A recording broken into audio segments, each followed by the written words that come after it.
السلام علیکم ورحمۃ اللہ وبرکاتہ۔ ناظرین، استقبال ہے فکر و خبر اسٹوڈیو میں، میں رضوان احمد ندوی ملکی اور عالمی اہم اور خاص خبروں کے ساتھ۔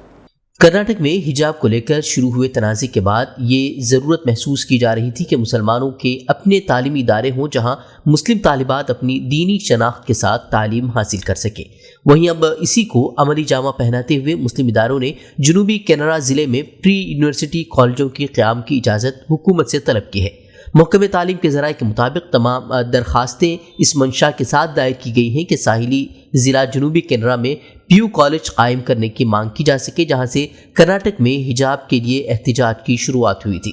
محکمہ تعلیم کے ذرائع کے مطابق کم از کم 14 درخواستیں جنوبی کینرا ضلع میں پیو کالجوں کے قیام کے لیے داخل کی گئی ہیں، جس میں 13 مسلم تعلیمی اداروں نے داخل کی ہیں۔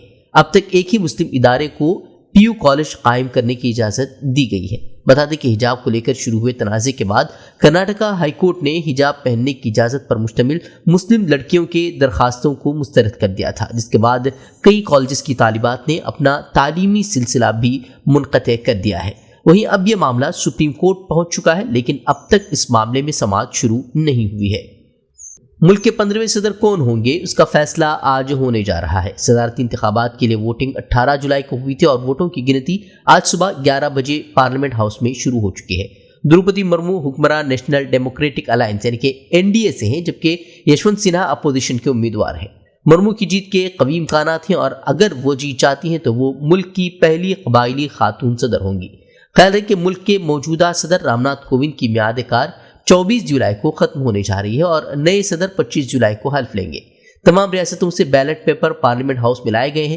الیکشن اہلکار پارلیمنٹ کے کمرے نمبر 63 میں ووٹوں کی گنتی کر رہے ہیں۔ اس ہال میں بیلٹ پیپرز کی 24 گھنٹے وہ حفاظت کی جا رہی تھی۔ وہ انتخابات کے chief electoral officer Rajya Sabha کے سیکریٹری جنرل PC مودی ووٹوں کی گنتی کی نگرانی کر رہے ہیں اور شام تک وہ انتخابی نتائج کا اعلان ہونے کا امکان ہے۔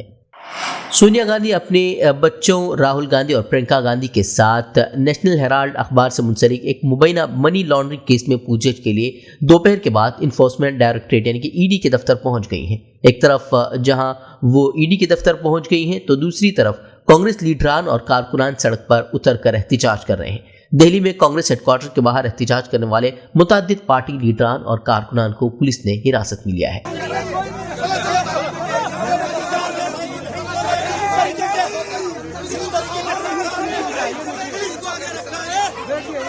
وہیں کانگریس لیڈران نے پریس کانفرنس کر مودی حکومت کو سخت تنقید کا نشانہ بنایا ہے۔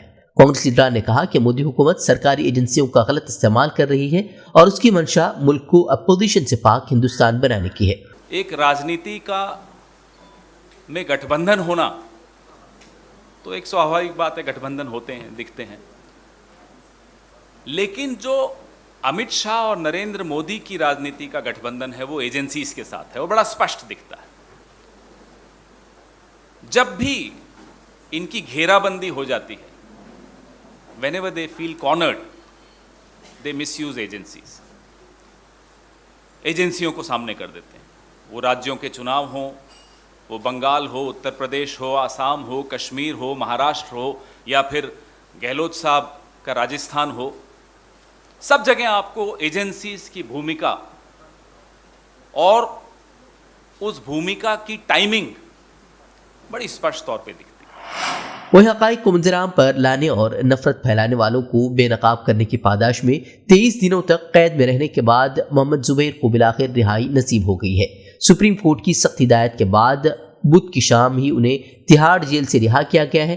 واضح ہے کہ سپریم کورٹ نے UP سرکار کی سرزنش کرتے ہوئے بدھ کی دوپہر جو فیصلہ سنایا اس میں تاکید کی گئی تھی کہ شام 6 بجے سے قبل آلٹ نیوز کے شریک بانی محمد زبیر کو رہا کر دیا جائے۔ سپریم کورٹ نے اتر پردیش میں درج تمام 6 معاملات میں محمد زبیر کو نہ صرف عبوری ضمانت دے دی ہے بلکہ وہاں درج ان کے خلاف تمام مقدموں کو دہلی منتقل کرنے کا بھی حکم سنایا ہے۔